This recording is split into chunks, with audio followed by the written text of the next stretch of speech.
Hey, Pro-Life Gen, welcome back to the Kristen Hawkins Show. This week, I'm discussing Donald Trump's recent comments on chemical abortion in Time magazine after finally being awarded the 2024 Person of the Year. After that, I have some news on 29 abortion vendors who closed in 2024. I'm going to be unpacking what that means and looking at the flip side as well, how many opened. So let's jump right in.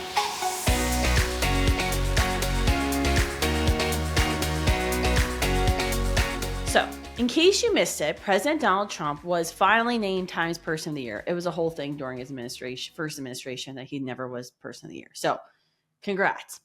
But they specifically asked him in the interview about chemical abortion pills, and I need to read the transcript to you because I want us all to be very clear about what the facts are here.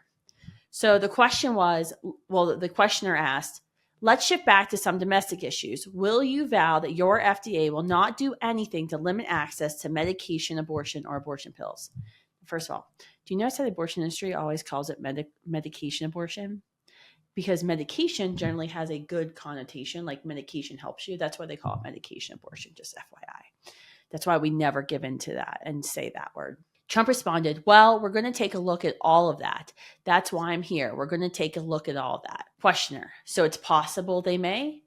Trump, you're talking about the abortion pill. Questioner, I'm talking about the abortion pill, FDA approvals. Trump, it's unlikely, very unlikely. Questioner, but possible. If they try to, would you stop them? Trump, you know my stance from a long campaign, in a long and hard campaign. I was against that. Strongly against. Questioner, can you be specific? Strongly against?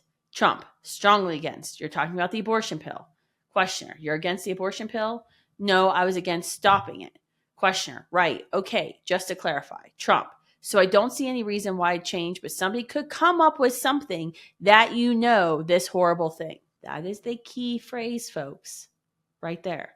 Someone could come up with something. Questioner, you won't rule it out though. Trump, look, I've stated very clearly, and I stated very clearly, again, very clearly. I think it would be highly unlikely. I can't imagine, but we're looking at everything, but highly unlikely. I guess I could say probably as close to ruling it out as possible, but I don't want to. I don't want to do anything now. I want to do it at some point. There will be a time in the future where people are going to know everything about subjects like that, which are very complex subjects for people, because you have other people that they feel strongly both ways, really strongly both ways.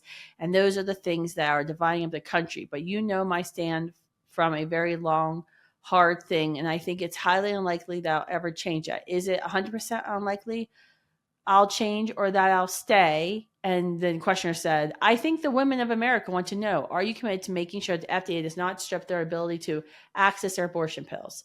Trump, that'd be my commitment. Yeah, it's always been my commitment. Let's unpack this. First, the last question, the questioner said, I think the women of America want to know.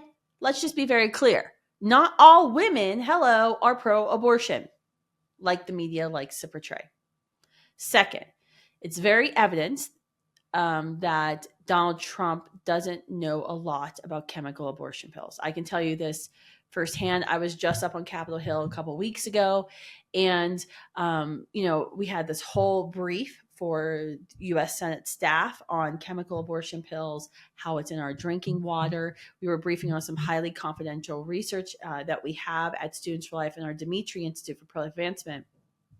And we were still fielding questions from conservatives going, is this birth control? Is this Plan B? For the love of all that's holy, chemical abortion pills are not Plan B. They are not birth control. They are even more evil, if that's possible, but they are. So I don't think President Trump knows a whole lot. This is why we are here, though.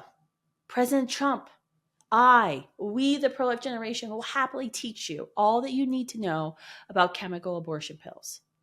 Now, I've gone over chemical abortion countless times in my podcasts, have tons of episodes explicitly pro-life. I've been talking about, I think, every single episode of the Kristen Hawkins Show. But let me give you a brief overview.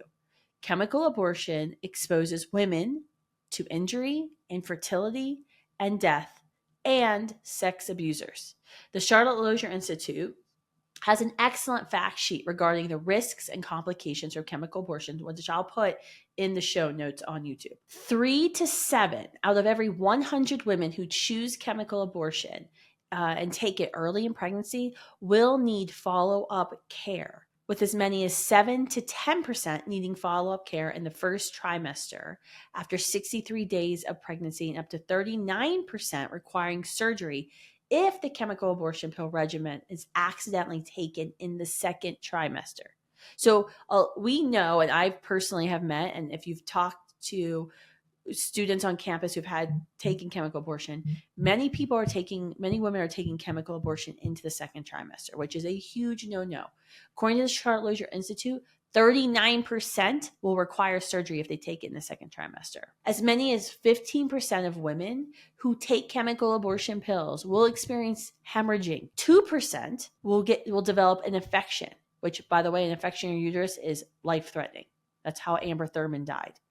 The risk of incomplete abortion and infection increases the longer you wait to take chemical abortion pills. So the more pregnant you are, the higher your risk factor. Chemical abortion pills are increasingly likely to send women to the emergency room. In one study of the Medicaid population, and states that fund abortion for low-income women, the rate of emergency room visits following a chemical abortion increased 500% between 2002 and 2015. Chemical abortions are over 50% more likely than surgical abortions to result in an ER visit within 30 days of taking the pills. For every 20 chemical abortions there are in our country, one woman will visit an emergency room. Just this year, we've learned about chemical abortions and how they kill women. We talked a lot in the media and in our national conversation about a 28-year-old woman from Georgia, Amber Thurman. And you may have seen or maybe not have seen a story about a 41-year-old woman, Candy Miller, both of whom died along with their preborn children because of chemical abortion pills. Candy Miller obtained chemical abortion pills online, but her body did not expel all of the pregnancy tissue, whether it was the human remains of her child, placental tissue, I'm not sure. Candy died in her bed alongside her, next to her 3-year-old child who was in bed with her. She had refused to seek treatment for her complications with abortion. Her autopsy revealed that she had multiple painkillers in her system, including fentanyl, when she died. Amber Nicole Thurman experienced the same complication of retained tissue after she traveled from Georgia to North Carolina to have an abortion. Remember, she was going to have a surgical abortion, got to the abortion facility late. They refused to give her a surgical abortion, then gave her chemical abortion pills. But she was pregnant with twins, so we don't even know if she was given the appropriate dose of chemical abortion pills, by the way. Then she was sent home. Unlike Candy, Amber did go to the emergency room, but she was refused timely care to treat the infection, which spread throughout her body.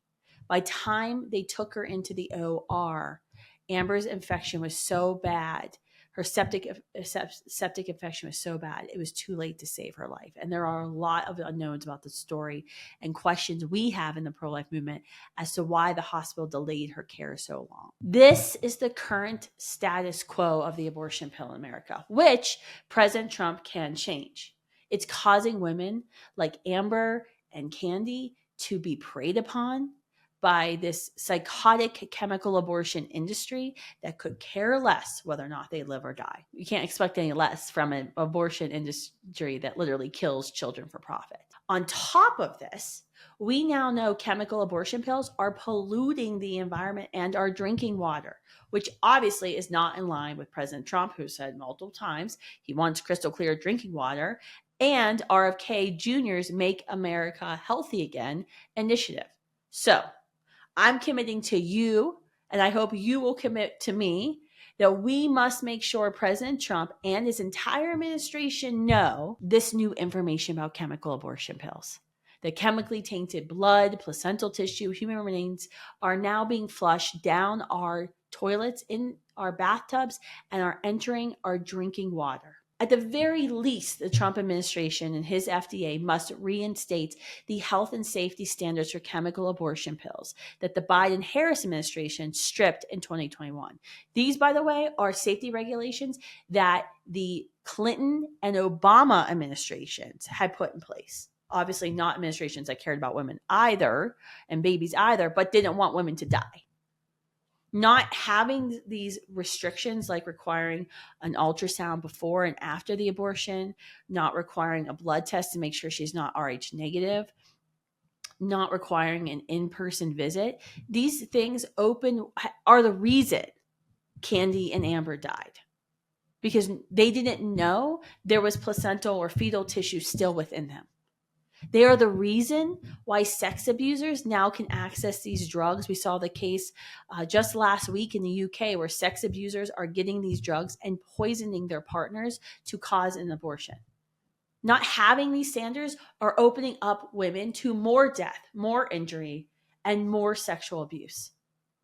I mean, honestly, at this point, we should just start calling chemical abortion pills Diddy pills, because that's what they are, Diddy pills.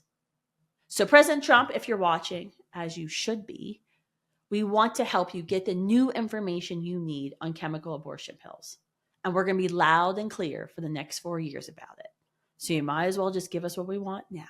All right. So there was an article this week on Life News that found that 29 abortion vendors have closed in 2024, leaving 14 states now abortion vendor free, I should say, because chemical abortion pills are coming illegally into our states. But 14 states, that's kind of massive.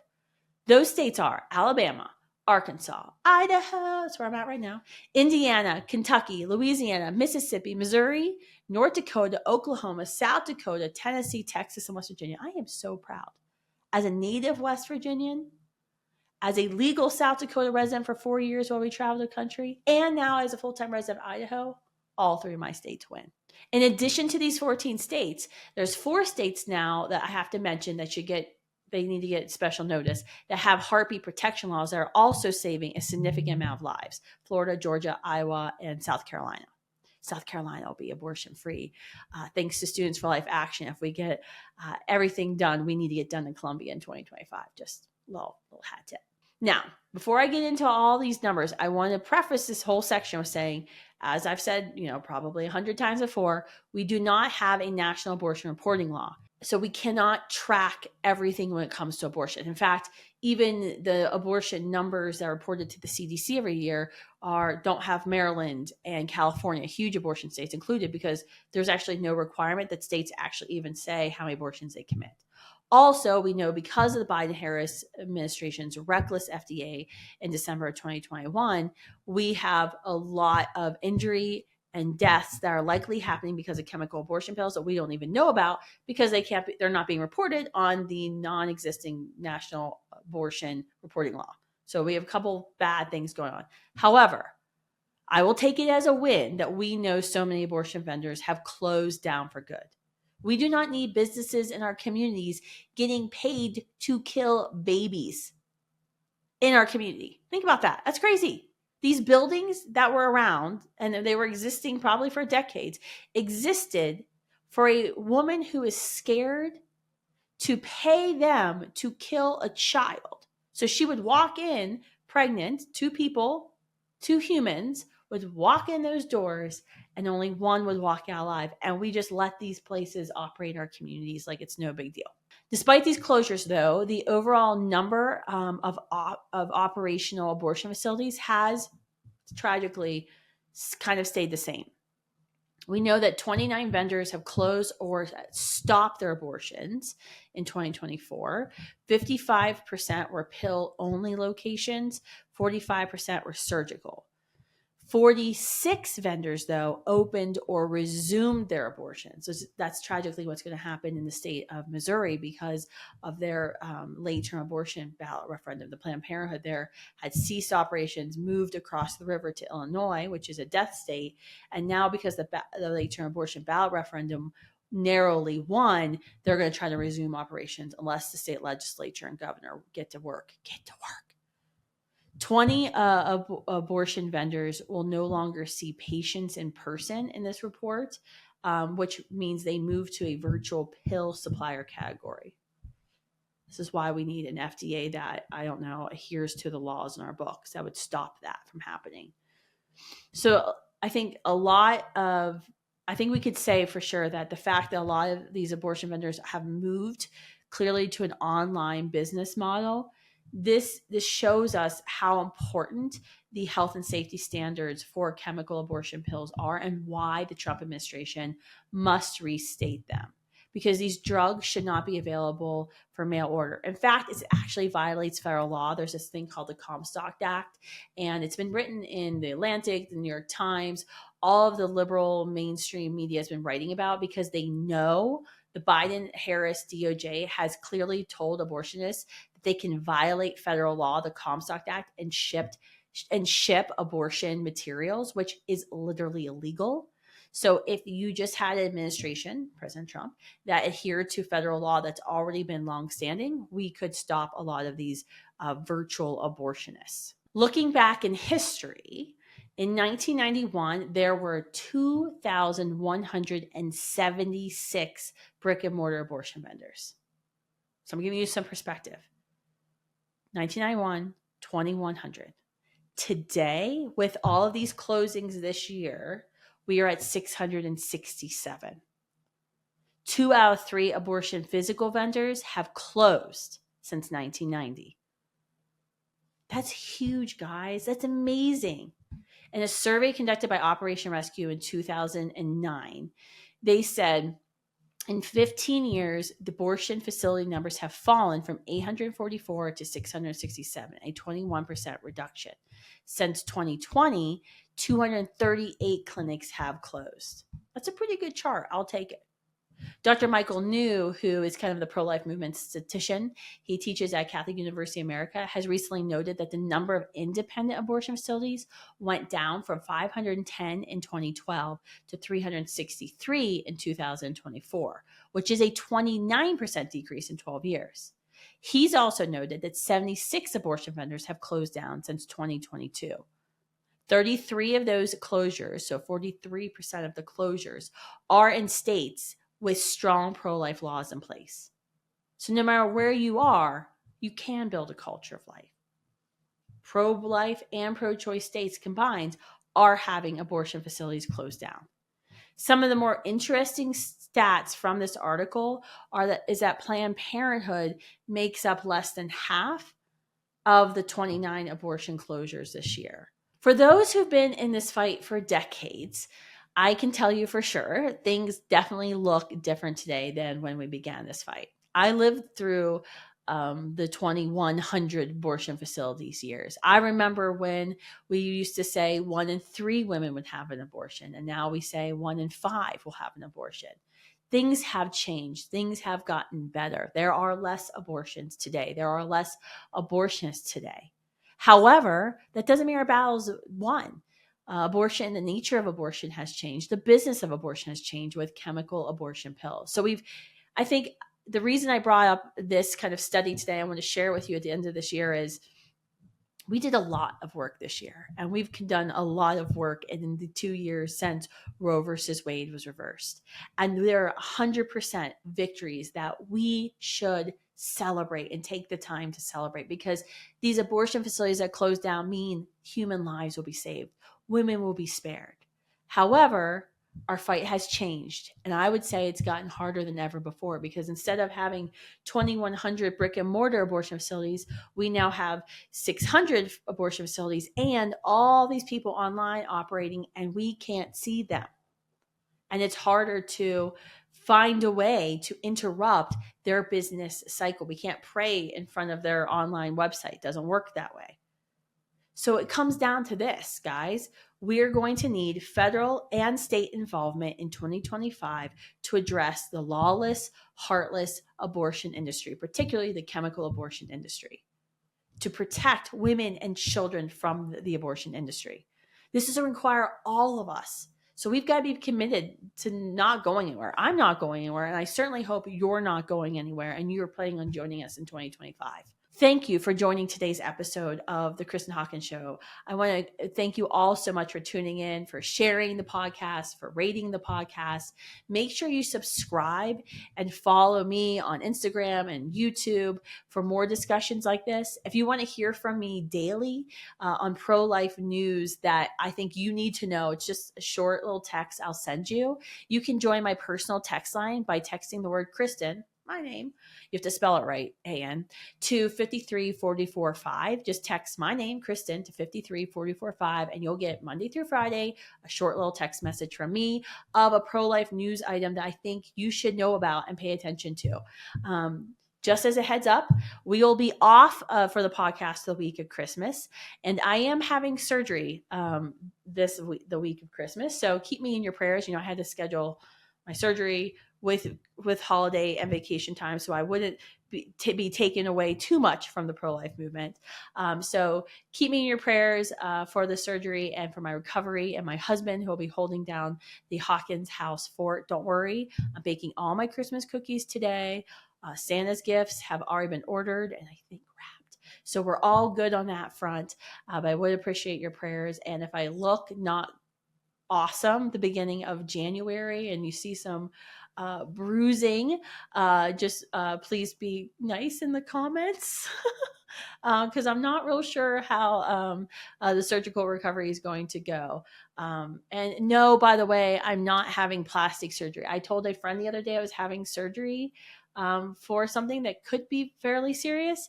And their first thought was, oh, you're having plastic surgery?